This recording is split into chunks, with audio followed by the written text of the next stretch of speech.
Please stand in the queue in front of the mics if you wish to put forward a question to the speaker. And speak in the mic only when the mic handling assistant hand you the mic.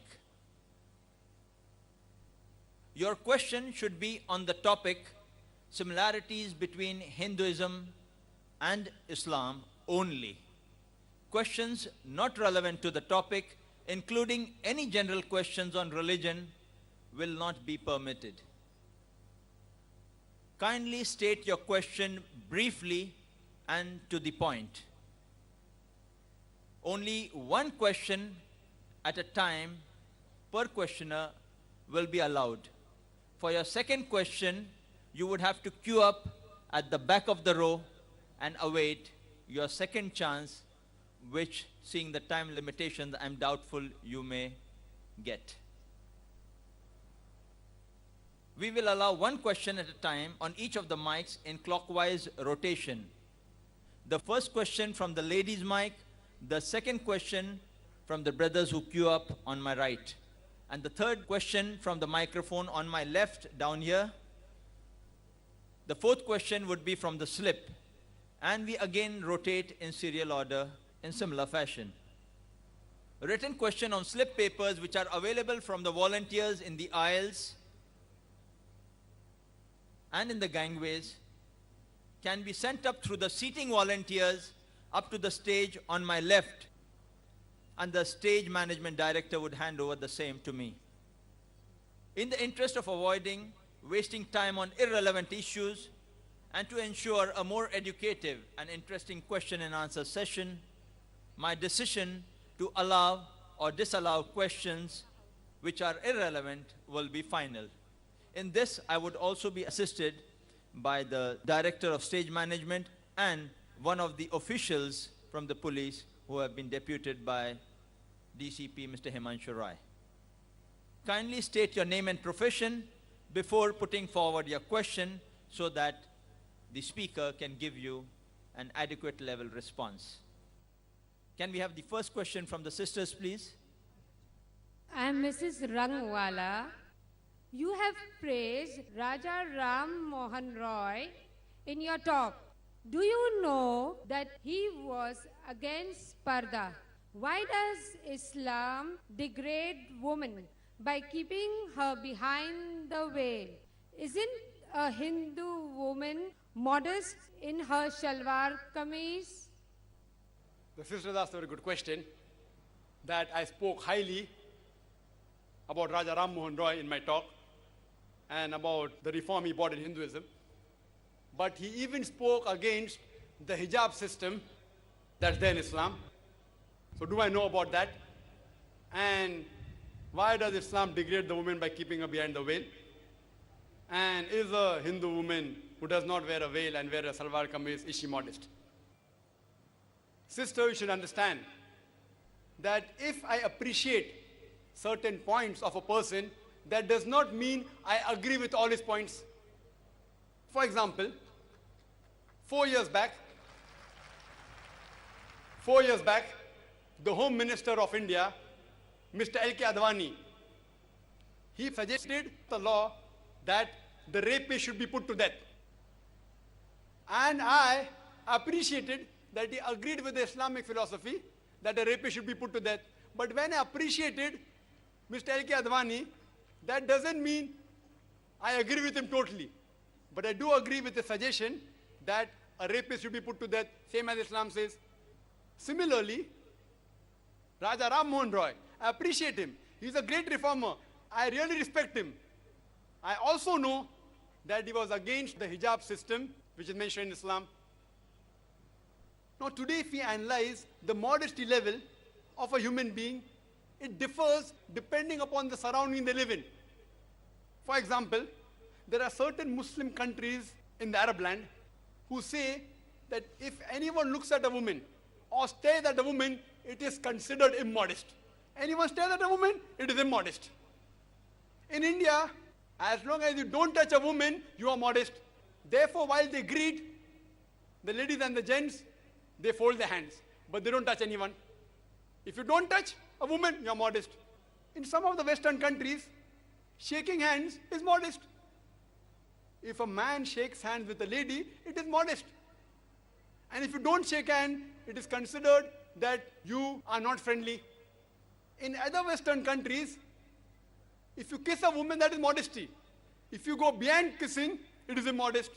Some Western countries, as long as the men and the lady, anything they do, as long as they do willingly, it is modest. So different people have different levels of modesty depending upon where they live. For example, in America, if a lady wears a mini skirt or shorts, she is considered modest. But the same girl, if she comes to India and she wears a mini skirts and shorts, we will say she is immodest.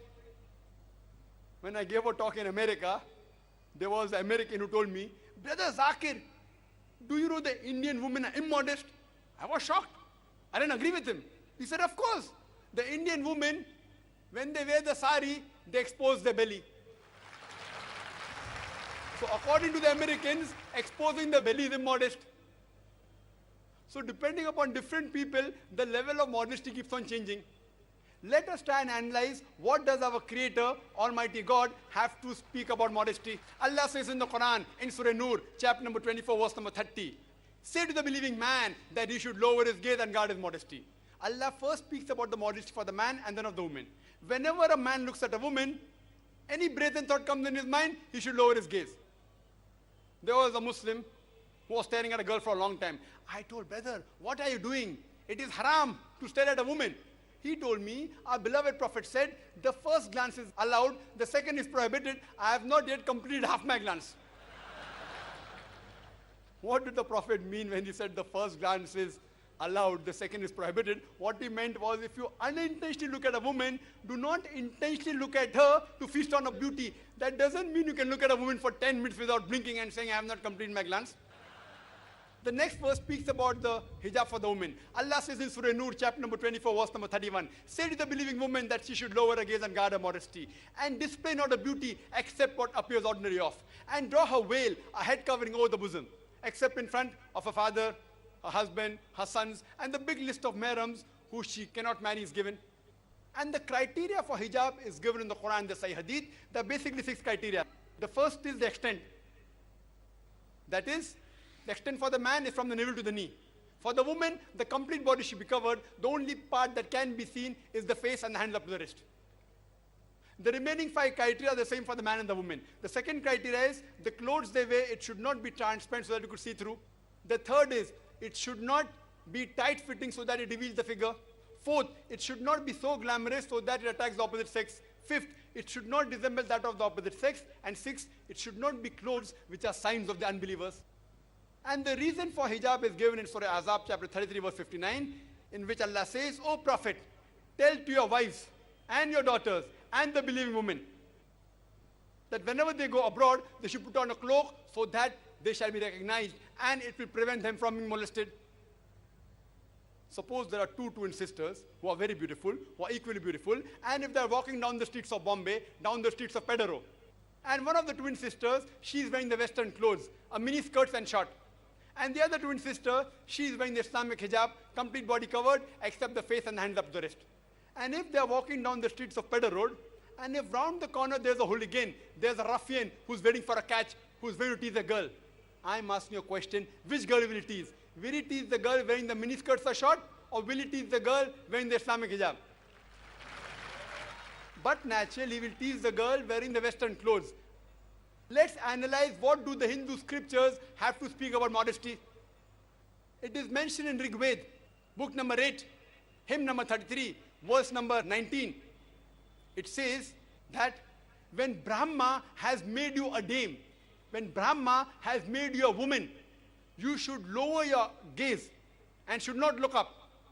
You should put your feet together and you should not reveal that which the garment and the veil conceals. So Rig Veda says that the woman should wear the veil. They should lower their gaze and should not stare. It's further mentioned in Rig Veda, book number 10, hymn number 85, verse number 30. It says, "Unlovely is the person, is the husband who covers his thighs with the garment of the wife." So Rig Veda says that wearing the clothes of the opposite sex is prohibited. It's further mentioned in Mahavir Charit, Act 2, page number 71, that Rama says, when Parusharam comes, Rama tells his wife Sita that he is our elder. Please lower your gaze and put on the veil. Rama tells his wife Sita, put on the veil and lower your gaze.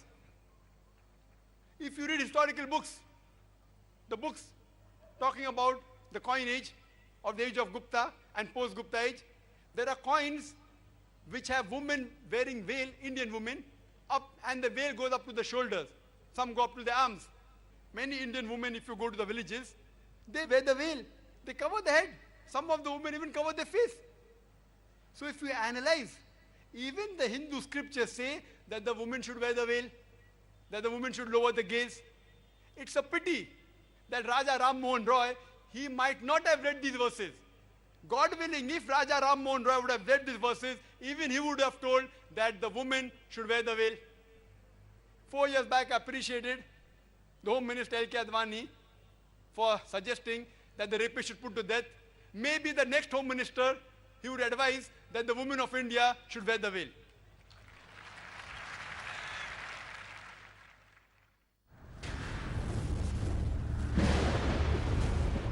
All the religion that God can do everything, then why can't he become human being? The brother posed the question that all the religions believe that God can do anything and everything, so why can't he become a human being? Most of the religions, besides Islam, they believe in a philosophy known as anthropomorphism. That means Almighty God, he takes human forms. And they believe in the philosophy that Almighty God is so holy, he doesn't know the shortcomings of human beings. How will a human being feel when he's hurt? How will a human being feel when he's in trouble or in problem?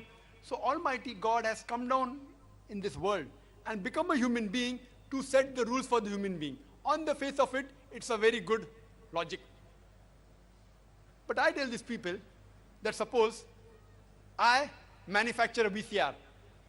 Do I have to become a VCR to know what is good or what is bad for the VCR?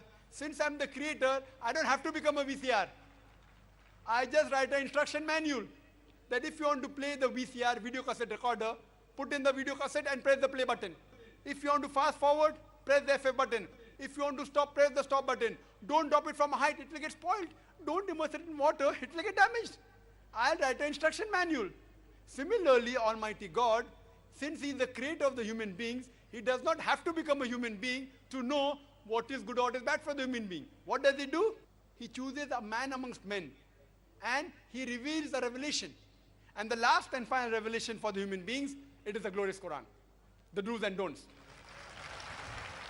If I agree with you for sake of argument that Almighty God can do anything and everything, so why can't he become a human being? If I agree with you for sake of argument that God can do anything and everything, that he can even become a human being, if God becomes a human being, he ceases to be God. Because God and human beings have got different qualities. Almighty God, he is immortal. Human beings are mortal. You can't have a person who is immortal and mortal at the same time. God has got no beginning. Human beings have a beginning. You can't have a person who has a beginning and no beginning at the same time. Almighty God has got no end. Human beings have an end. You can't have a person who has an end and no end at the same time. It's meaningless. So either you can have God or you can have man. You can't have a God-man. It doesn't make sense. Human beings, we require to eat. Almighty God does not require to eat. Allah says in Surah Anam chapter 6 verse number 14, Almighty God feedeth everyone but does not require to be fed. We human beings require rest and sleep. Almighty God does not require rest. If I agree with you for sake of argument, Almighty God can do anything and everything, in that same argument, Almighty God can even tell a lie. It is ungodly to tell a lie. The moment God tells lie, he ceases to be God. If I agree with you, God can do everything, God Almighty can even be unjust. But the moment God does injustice, he ceases to be God. Allah says in the Quran, Surah Nisa, chapter number 4, verse 40, that Almighty God is never unjust in the least degree.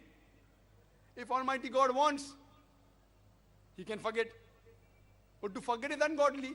Allah says in Surah Taha chapter 20 verse 52 that Allah subhanahu wa ta'ala never forgets. The moment Almighty God forgets, he ceases to be God. If Almighty God wants, he can make a mistake. But to make a mistake is ungodly. Allah says in Surah Taha chapter 20 verse 52 that Almighty God never makes a mistake. The moment God makes a mistake, it's easy to be God. Nowhere in the Quran it is mentioned that God can do everything. What Allah says in the Quran in Surah Fatir chapter 35 verse number 1 is Inna Allaha la kulli shay'in qadir. That verily Allah has power over all things. It's mentioned in several places. In Surah Baqarah chapter number 2 verse number 106. In Surah Baqarah chapter number 2 verse number 109. In Surah Baqarah chapter number 2 verse number 284. In Surah Al-Imran chapter number 3 verse 29. In Surah Nahl chapter 16 verse 77. In Surah Fatir chapter 35 verse number 1 Allah says Inna Allaha la kulli shay'in qadir. For verily Allah has power over all things. Allah says in Surah Buruj, chapter number 85, verse number 16, that Allah is the doer of all He intends. Whatever He intends, He can do. But Almighty God will never intend telling a lie, will never intend making a mistake. He will never intend becoming a human being. He will only intend things which are godly. Hope that answers the question. Next question from the brother on my left. Assalamu alaikum. My name is Atif Sumar and I'm a student. And my question is that Hindu scholars, well, when they're doing idol worship, they claim that they're just worshipping the Almighty God, but the idols are just for concentration. So, according to Islam, is it allowed? Is this allowed? The brother asked the question that the Hindu scholars, they agree that idol worship is wrong, but to concentrate on Almighty God, the idol is only used for concentration. They agree God has got no images, but they use for concentration. So, is it right?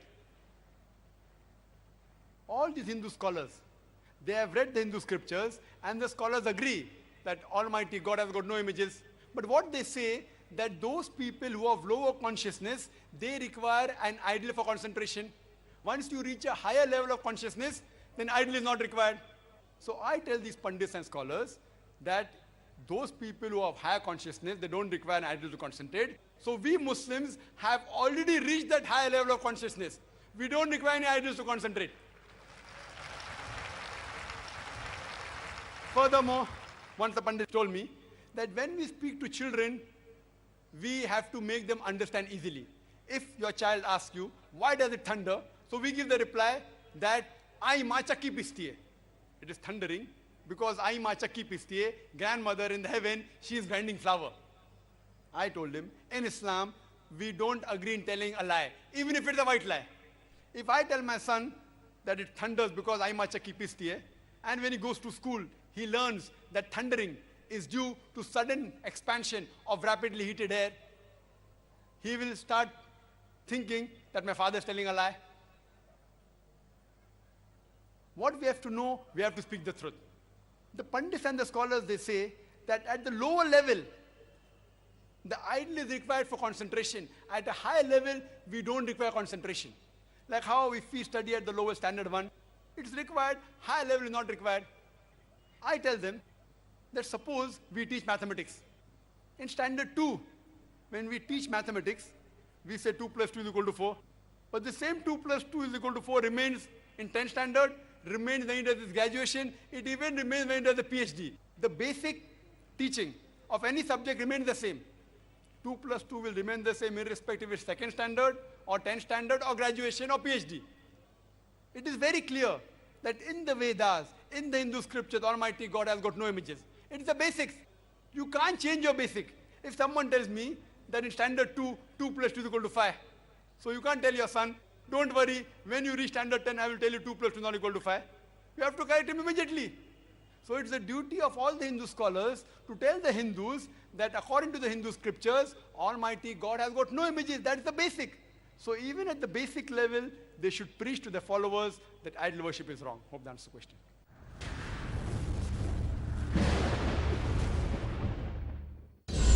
Something exquisite. Islam is meaning that you are submitting totally, not 98%. You're surrendering completely.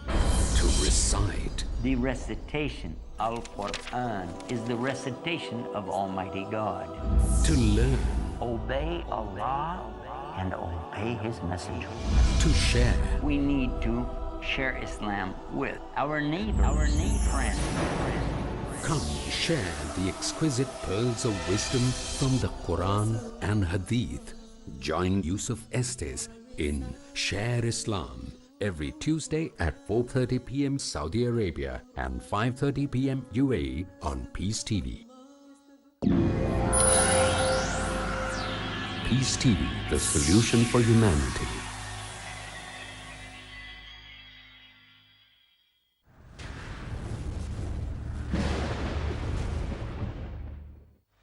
Next question, which is the fourth question of the day and the first on the slip, is by brother Rohit Shah. He asks, if Islam is the religion of peace, then why does it preach the concept of jihad, that is fighting and killing the kafir? In fact, Hinduism is the religion of peace. The brother has asked a very important question, that if Islam is the religion of peace, why does it preach about jihad, that is fighting and killing the kafir? In fact, Hinduism is a religion of peace. There's a great misconception as far as jihad in Islam is concerned. This misconception is not only amongst the non-Muslims, it even among the Muslim. They think that any war fought by any Muslim for any reason, whether it be for personal gain, whether it be for fame, whether it be for money, any war fought by any Muslim is jihad. Jihad does not mean any war fought by any Muslim. Jihad comes from the Arabic word jahada, which means to strive, which means to struggle. In Islamic context, it means to strive against one's own evil inclination. It also means to strive to make the society better. It also means to strive in the battlefield in self-defense. It also means to fight against tyrant and oppression. Jihad basically means to strive, it means to struggle. And very often the critics of Islam, even the Hindu critics, even Arun Shuri, he writes in his book, The World of Fatwa, and he quotes Surah Tawbah, chapter number 9, verse number 5, and it says that the Quran mentions, wherever you find a kafir, into bracket Hindus, wherever you find a kafir, you kill them. And if you open the Quran, and if you read in this Quran, chapter number 9, verse number 5, it does say that wherever you find a kafir, you kill him. But it is a quotation out of context. For the context, read a few verses previous. The first few verses of Surah Tawbah speaks about a peace treaty between the Muslims and the mushriks of Makkah. This peace treaty was unilaterally broken by the mushriks of Makkah. So Allah subhanahu wa ta'ala, by the time he reaches verse number 5, he gives the ultimatum to the enemies, to the mushriks of Makkah. You put things straight in 4 months' time, otherwise the declaration of war. And in the battlefield, Allah says to the Muslims, wherever you find the enemies, wherever you find the kafir, you kill them. This verse of the Quran is talking about the battlefield. When the Muslims are fighting for truth, against falsehood, against the enemy, if they come to attack you, don't get scared, kill them. Any army general, to boost up the morale of the soldiers, will say that kill the enemies. He will not say that let the enemies go. So Quran speaks the same. And Arun Shuri, after verse number 5 of Surah Tawbah, jumps to verse number 7. Any intelligent person knows that verse number 6 has the reply to his allegation. Verse number 6 says that if the enemies, if the mushriks want asylum, don't just let them go. Escort them to a place of security so that they will hear the word of Almighty God. The most generous army general today will say that let the enemy go. Which army general today will say that escort the enemy to security? That is what the Quran says. And there's another misconception in Islam, that jihad means holy war. Holy war in Arabic is Harbun Muqaddasa. Nowhere in the Quran is Harbun Muqaddasa mentioned, nowhere it's mentioned in the Hadith. Holy war is not the translation of jihad. This holy war was first used to describe the crusaders, the Christian crusaders, who conquered many lands and killed thousands of people in the name of Christianity. Now today they use this holy war for Muslims, which is totally wrong. And unfortunately, many Muslim scholars, inverted commas, even they use holy war as a translation from jihad, is totally wrong. Let's analyze what do the Hindu scriptures have to speak about jihad. It's mentioned in Bhagavad Gita, chapter number 2, verse number 50. Shri Krishna tells Arjun that strive for yoga. That's good for you. Strive means struggle. So even Shri Krishna tells Arjun to strive and struggle. And if you read the Mahabharata speaks about the battle between the cousins, the Kaurav and the Pandavas. There are thousands of verses in Mahabharata which only speak about fighting, multiple times more than the Quran. And if you read Bhagavad Gita is holy scripture of the Hindus. It speaks about advice given by Shri Krishna to Arjun in the battlefield. Bhagavad Gita says in chapter number 1, verse number 42 to verse number 46, Arjun says, I would prefer dying unarmed and without fighting rather than kill the cousins, the Kauravas, the son of Dhritarashtra. Shri Krishna replies in the next chapter, chapter number 2, verse number 2, O Arjun, how could such impurities come to your mind that you don't want to fight? You will not enter heaven. How could you get such important thoughts which weakened your hearts? Shri Krishna says in Bhagavad Gita, chapter number 2, verse number 31 to verse number 33. It says, O Arjun, you are a Kshatriya. You should fight. Then only will you go to heaven, otherwise you won't go. And blessed are those Kshatriyas who fight for the truth in the battle. And many of the critics, they speak against Quran and the Hadith.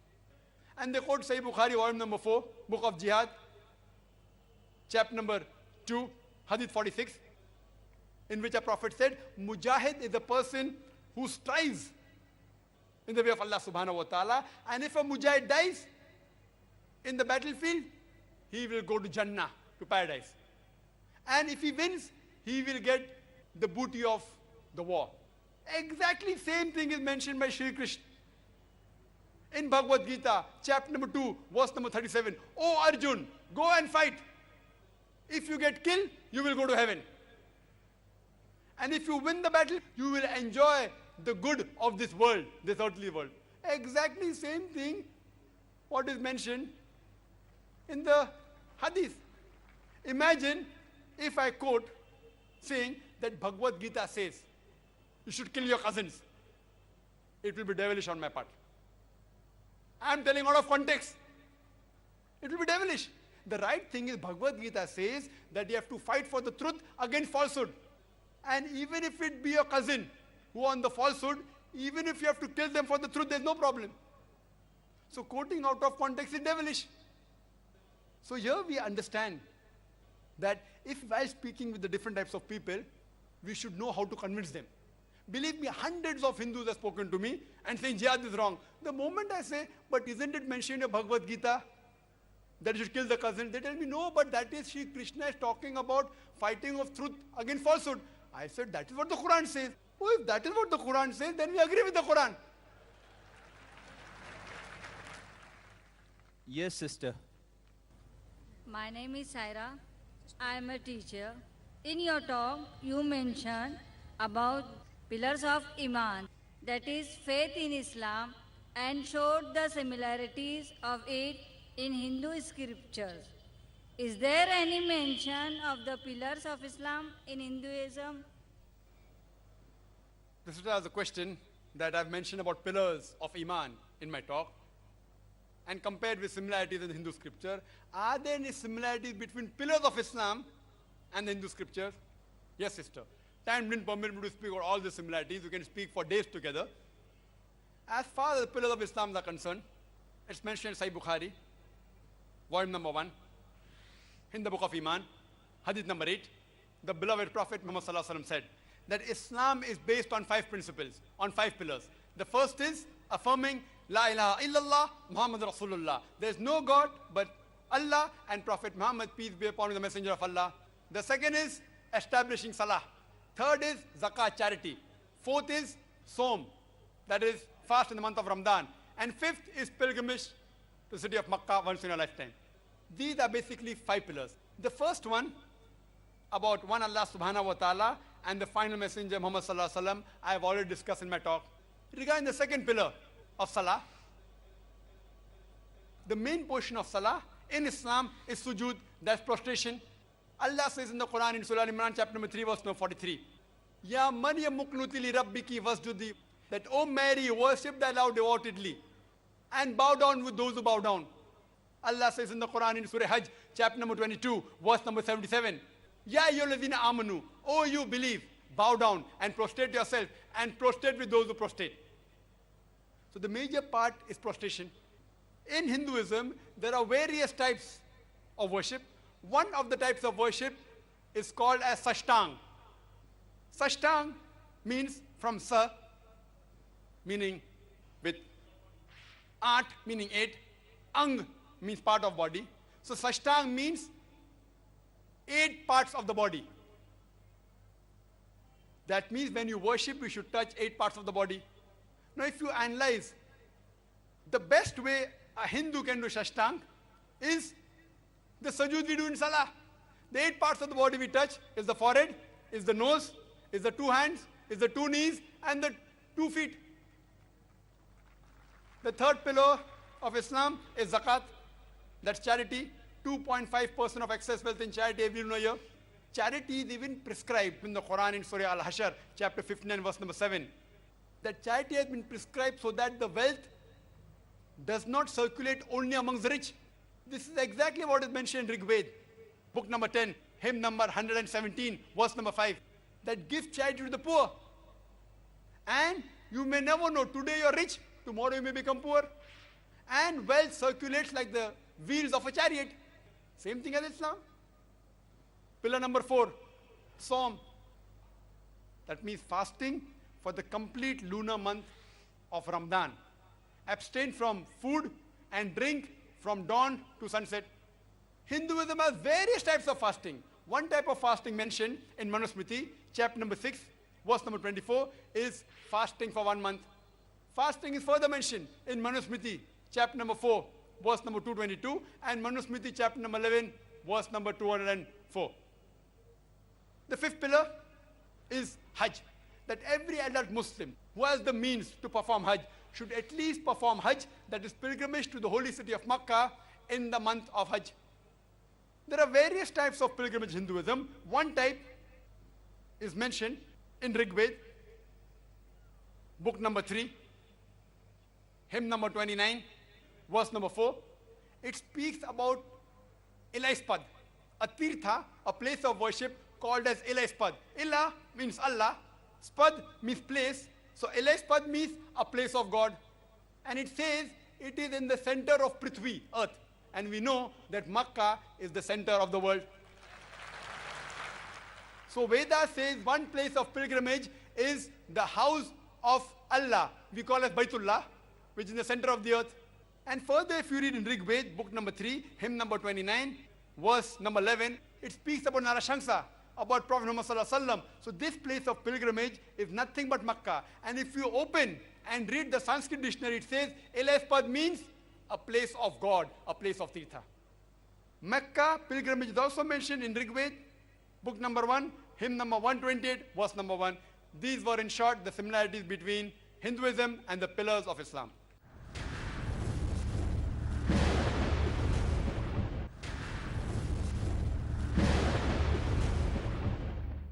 Yes, brother. Sami Khatib, I am in business. Prophet Muhammad, peace be upon him, has been prophesied in 4,000 old scriptures of Hinduism, Vedas and the Puranas. Therefore, Dr. Zakir Naik, you believe that these books are God sent, and therefore Hindus are also Ahle Kitab? The brother asked a very good question, that since Prophet Muhammad Sallallahu Alaihi Wasallam has prophesied in the Vedas and the other Hindu scriptures, can we consider these scriptures to be the word of God? And can we call them Ahle Kitab? Brother, Ahle Kitab, as I mentioned in my talk, it's a word used for people of the book, specifically referring to the Jews and Christians. Ahle Kitab refers to Jews and Christians.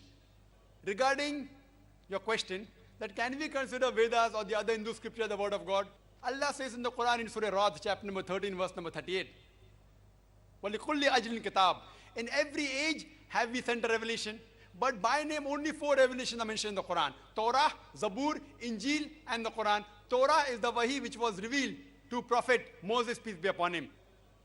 Zabur is the wahi which was revealed to Prophet David, peace be upon him. Injil is the wahi which was revealed to Prophet Jesus, peace be upon him. And Quran is the last and final revelation revealed to Prophet Muhammad, peace be upon him. Now, all these revelations that were revealed, they were revealed only for those people and that time. All revelations before the Quran were revealed for those people and that time. Quran was revealed for the whole of humankind. Your question, can we consider Veda or the Hindu scripture to be the word of God? Since the Vedas are not mentioned by name in the Quran, we cannot say for sure that they were the word of God. What we can say, maybe they were the word of God. You ask me, since Allah has sent various messengers, can we consider Ram or Lakshman as the messenger of God? See, Allah says He has sent several revelations on the face of the earth. He has sent several messengers. Since Veda is not mentioned in the Quran to be the word of God, I can say maybe the word of God. I cannot say for sure. Similarly, neither can I say that Ram or Krishna are the messengers of God. I can say maybe they were. Since they are not mentioned by name, I cannot say that for sure they were. Maybe. But even if Ram was a messenger of God, even if Krishna was the messenger of God, even if Veda was the word of God, they were meant for those people and for that time. Today, whichever part of the world you are living in, you should follow the last and final revelation, that the glorious Quran, and the last and final messenger, Prophet Muhammad, peace be upon him, which is even mentioned in the Hindu scriptures as Antim Avatar. The next question from the slip is Brother Amar Sinha. He has asked, you promote interfaith dialogues. In this, do you agree with those who say all the religions are same? The brother asked the question that since I promote interfaith dialogue, do I agree with those people who say that all religions are same?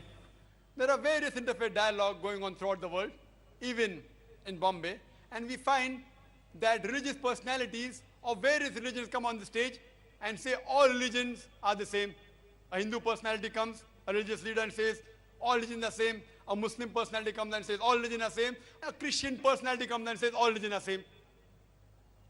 I ask them a simple question, that if you agree all religions are the same, then will a Christian priest give up Christianity and will he become a Muslim? Will a Muslim person give up Islam and will he become a Hindu? Will a Hindu priest give up Hinduism and will he become a Christian? The answer is no. These people, they try and portray an image of being secular. They scratch each other's back. It's like a student asking a teacher that 2 plus 2 is equal to how much? Is 2 plus 2 is equal to 3? Or is it equal to 4? Or is it equal to 5? 3 teachers come on the stage and say, all 3 answers are correct.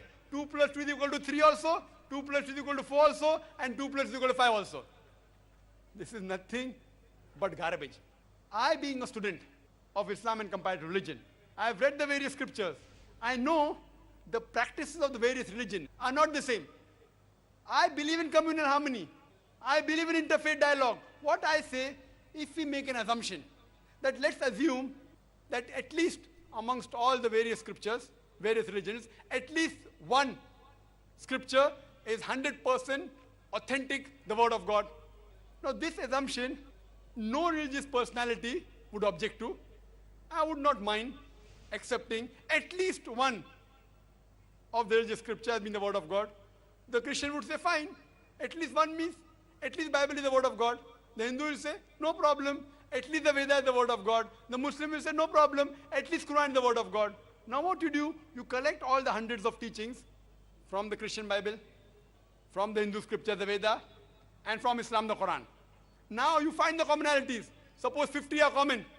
Now when we take out 50 commonalities, the teachings from all these religious scriptures, everyone will at least agree that this portion of the various scriptures at least is surely the word of God.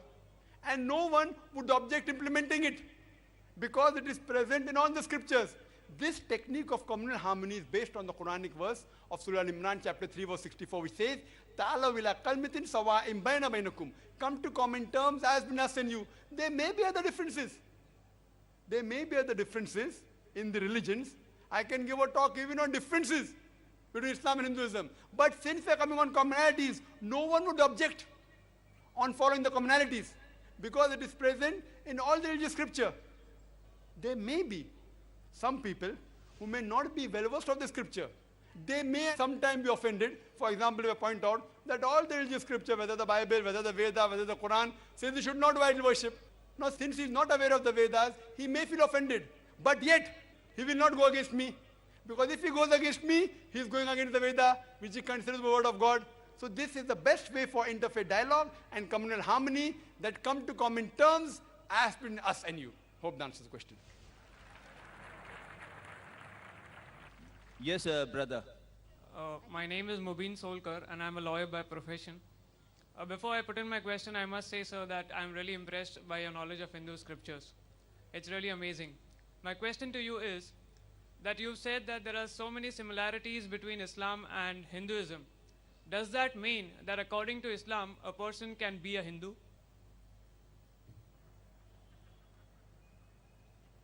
The brother asked a very critical question. That since I've pointed so many similarities between Islam and Hinduism, does it mean that according to Islam, a person can be a Hindu? Brother, if by the term Hindu you mean a geographical definition, a person who lives in India, then according to Islam, there's no problem in a person being an Indian. I am an Indian and I'm a practicing Muslim. I'm proud of my country, India, and I'm proud to be a Muslim. So there's no problem in Islam if you are an Indian and practicing Islam. But if you mean by the term Hindu, a person who follows the religious scriptures of Hinduism, then I've got no objection as long as that Hindu strictly follows the established truths of the scriptures of Hinduism. What do I mean by established truth? Established truth means those truths mentioned in the Hindu scriptures which have been reconfirmed by the last and final revelation of God, that's the glorious Quran. And I'm referring to Vedas and the Quran, which I talked in my lecture. Both of them, they believe that there's one God. They believe in the messengers. They believe the last messenger, Prophet Muhammad Sallallahu Alaihi Wasallam. They believe in the hereafter. If they believe in all these established facts, I've got no objection. But if you tell me, no, a Hindu is a person who believes in everything what is mentioned in the scriptures, then I, being a student of comparative religion, I don't agree. Why? It's not possible for a Hindu to believe in all the teachings in the Hindu scriptures, because many a time the teachings of different scriptures of Hinduism, they contradict. Many a time the same scriptures, Rig Veda, they contradict themselves. Manusmriti, they contradict themselves. For example, one place it says that you should not have pork. One place it says that you should have pork. So person cannot follow contradicting statements simultaneously. So what we have to realize, that even in the Hindu scripture, certain things which are unethical, as spoken by the great reformers, they believe in caste system, which Raja Ram Mohan Roy, Justice Ranade spoke against. They spoke against the sati system, that the wife should burn in the funeral pyre of the husband. So these things a person cannot follow. That's the reason I say that as long as the Hindu follows the established fact and also agrees that there is one last Rishi, Antim Rishi. When Buddha came and he tried to purify Hinduism of the superstition, many people went against him. Then how come he is coming to purify the Vedas? Later on they agreed that he was the 23rd of the 24 avatars. They even agree that he was the 9th avatar of Vishnu. Similarly, when you read the scripture, it talks about Muhammad Sallallahu Alaihi Wasallam is the 24th avatar. He is the 10th avatar of Vishnu. He is the Antim Rishi. So if the Hindu believes in the established facts, believes in Muhammad Sallallahu Alaihi Wasallam as the messenger of God, believes in one God, believes in the hereafter, there is no problem in him being a Hindu. Just a minute as I close the program. Though Dr. Zakir would love to answer questions, I think for another 1, 2, 3, 4 hours, the rules here do not permit us to continue. I have got a finite ultimatum to close the program. If you have any further questions on the topic or on Islam or on comparative religion, you are most welcome to get in touch with the IRF or attend our lectures followed by open question and answer sessions which we have after any kind of lecture on Saturday at 4 p.m., every Sunday at 10:30 p.m. for gents, and on Monday for ladies at 3 p.m.